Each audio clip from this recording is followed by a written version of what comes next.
All right, so get this. We're diving deep into the 97th Academy Awards today. Ooh, fun. We've got articles stacked up from Variety and The Hollywood Reporter. You said Even some hot takes from Twitter. Oh, my. A real mix of perspectives. I like it. But we're not here for just the headlines, are we? No. We're going way deeper. All right. Think record-tying wins. Okay. A historic breakthrough. Wow. And even an earthquake. What? Get this. Okay, I'm listening. This year's Oscars. Mm-hmm. They feel like a real turning point, you know? Yeah, in what way? It's not just about who won the awards. Right. It's about what those wins tell us about the future of film. I see where you're going with this. So let's just jump right in. Okay. Anora, Yeah. Best Picture, Yep. and 4 other Oscars. It really was the talk of the town. It really was. Why do you think that is? Well, its success is really interesting because it signals a shift in what the Academy wants. How so? I mean, they're not just looking at these big-budget blockbusters anymore. It seems like they're really interested in innovative storytelling. Makes sense. Even if it's like a smaller independent film. Right. And, you know, the director, Sean Baker, Oh, yeah. What about him? he didn't just win Best Director. Oh, wow. He also won Best Original Screenplay Really? and Best Editing. No way. That ties him with Walt Disney for most Oscars won in a single year By one person. by one person. That's a record that stood for 70 years. 70 years. That's crazy.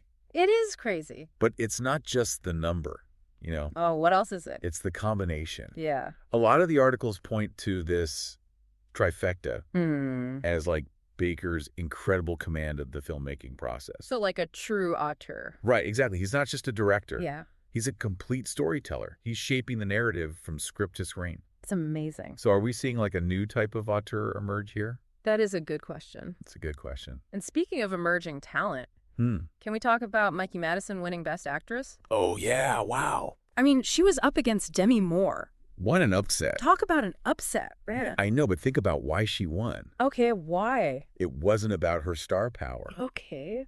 The Hollywood Reporter highlighted her ability to completely embody this complex character. Yeah. There's so much nuance and depth to the performance. You know, you're right. The reviews all praised her performance.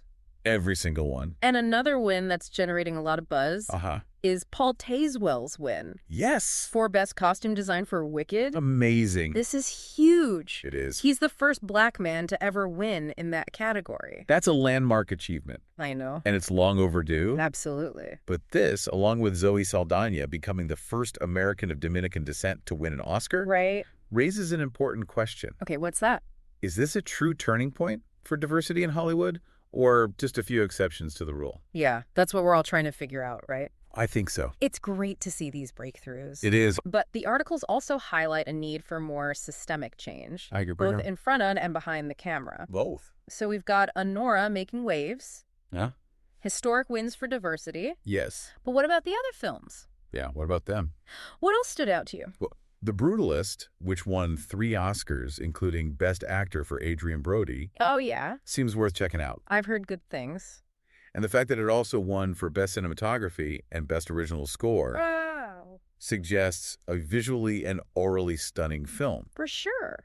Do you think this signals a growing appreciation for a certain style of filmmaking? Maybe. What do you think? It sounds like The Brutalist is the kind of film that really pushes boundaries. Yeah. Pushes the boundaries of cinematic art. Definitely. And, of course, we can't forget about Dune Part 2. Oh, yeah, the sandworms. Snagging those technical awards for Best Sound and Best Visual Effects. They must have looked incredible on the big screen. Oh, I bet. Variety had a whole article about the groundbreaking visual effects in Dune Part 2. Really? Yeah, it seems like they're pushing the boundaries of what's even possible in filmmaking. I wonder what's next.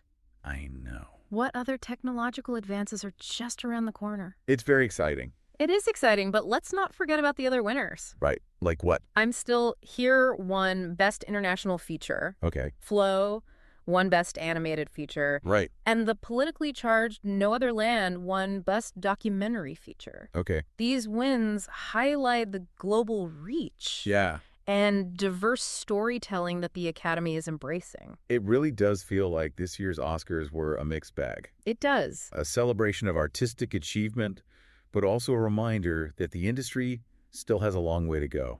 In terms of? in terms of representation and accessibility. Yeah, I think that's a good way to put it. But remember, the Oscars are more than just the awards themselves. Oh, absolutely. It's a cultural event, Totally. a reflection of where we are and where we might be headed. Okay, before we get too philosophical, can we talk about Adam Sandler showing up in gym shorts? Classic Sam. Classic Sandler. All right, but you know what else is interesting? What's that? All the articles mentioned Conan O'Brien's hosting debut, Uh-huh. and they all said he brought this fresh comedic energy to the ceremony. I like his style. Yeah, me too. Could this signal a shift away from like the traditional, more formal Oscar host? That would be interesting. It would be cool to see the Oscars embrace a more relaxed, fun vibe. For sure. But not everything went smoothly.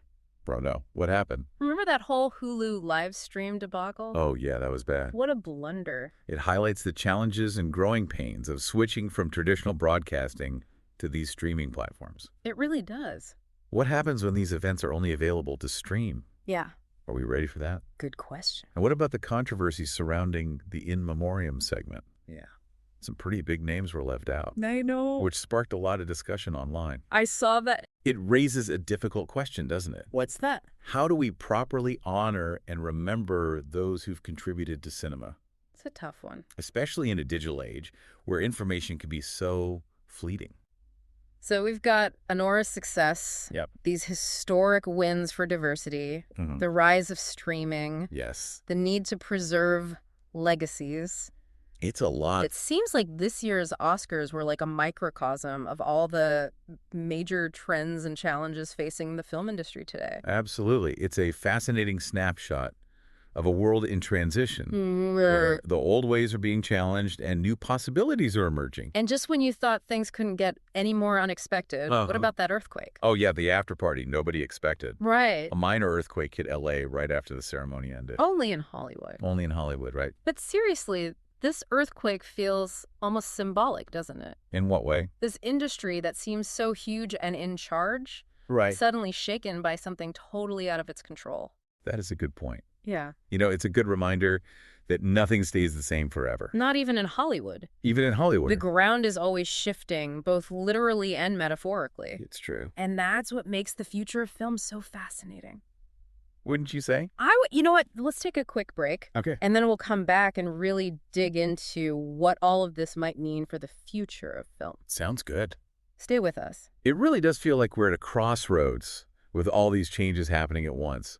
It's exciting, Yeah. but also a little bit unsettling. Right. Like, we keep talking about Honora and how it's different, but will its success actually change anything? Well, Will studios be more willing to take risks on these stories and these filmmakers? one article pointed out that Honora wasn't just a critical darling. Yeah. It was a box office success, too. Mhm. That's what studios really pay attention to. The money. Yeah, if they see that audiences are hungry for these types of films, they'll be more likely to invest in them. So maybe Honora is a sign that audiences are getting tired of the same old formulas, It could be. that they're looking for something more authentic, more challenging. It's a definite possibility. Yeah. And if that's the case, it could really open doors for a lot of filmmakers who have been traditionally overlooked, Right. especially filmmakers from diverse backgrounds who often struggle to get their stories told.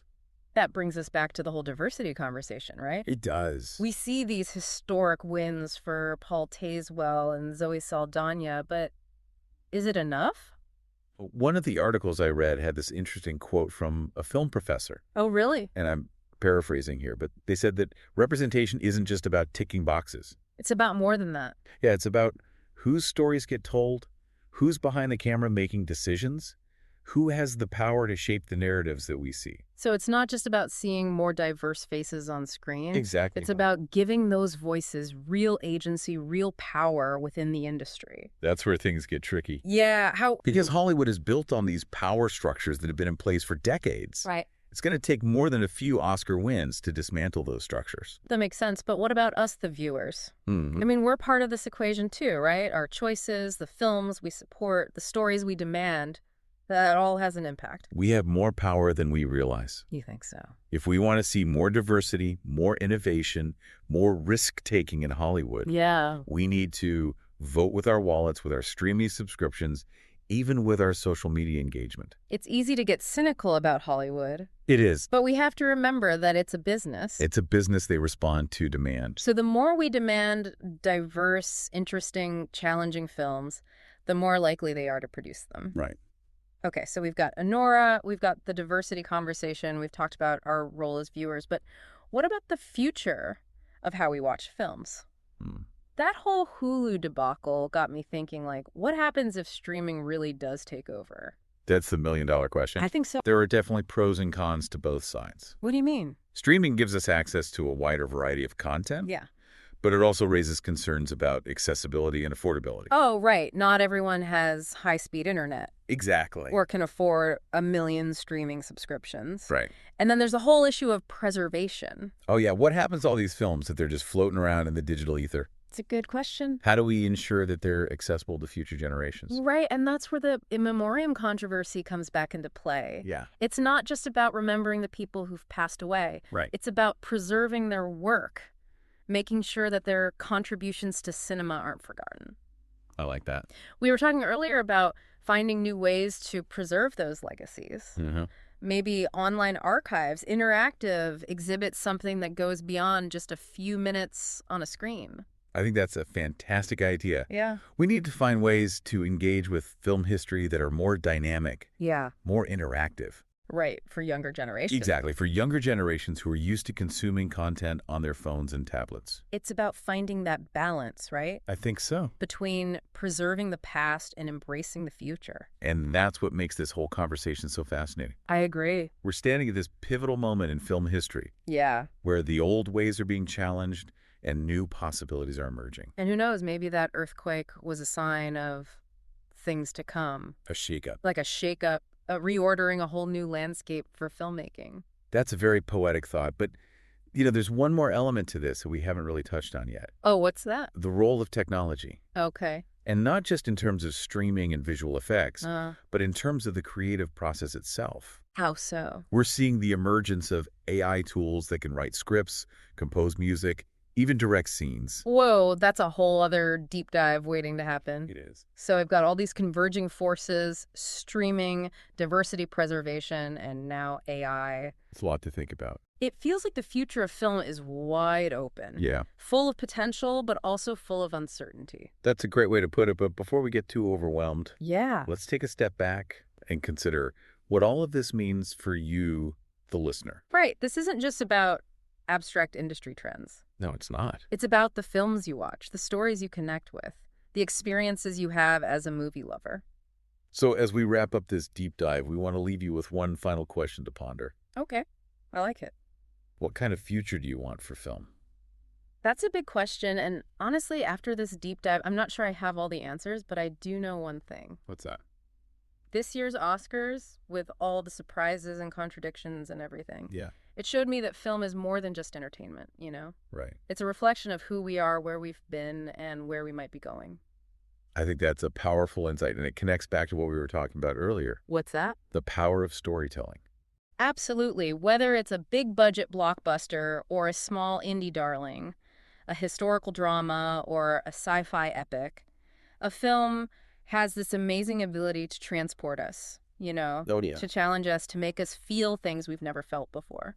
And those feelings, the connections that we make with the stories and characters on screen, they can stay with us long after the credits roll. I agree. They can spark conversations, challenge our perspectives, even inspire us to change the world. And that's why it's so important to have those diverse voices telling these stories. It is. To see ourselves reflected on screen, to Totally. experience the world through these different lenses. The more perspectives we have, the richer and more vibrant the tapestry of film becomes. So maybe the future of film isn't about predicting what will happen. What is it about then? Maybe it's about embracing the unknown, being open to new possibilities and supporting the stories that resonate with us, that challenge us, that move us. I think that's a great way to think about it. The future of film is in our hands as viewers, as creators, as participants in this ever-evolving art form. So as you go out and watch those films, as you have those conversations, and as you ponder those big questions, remember this. Okay, what? The magic of cinema lies in its ability to connect us, to inspire us, to remind us that we're all part of something bigger than ourselves. And who knows, maybe one day you'll be the one telling the story that changes the world. Until then, keep watching, keep exploring, and keep the conversation going. Today is your lucky day. Today is the day that our $3 website works for you, paying you directly to your PayPal daily.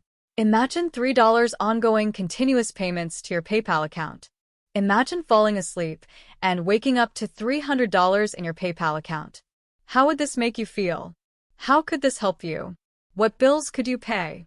What kind of fun could you have? What does that retirement look like now? All for a one-time payment of $3. This website is DFY done for you, fully built and completely hosted, and never stops collecting payments for you. You have spent $3 on coffee on a regular, but that coffee won't help you create multiple streams of income. Click the link below.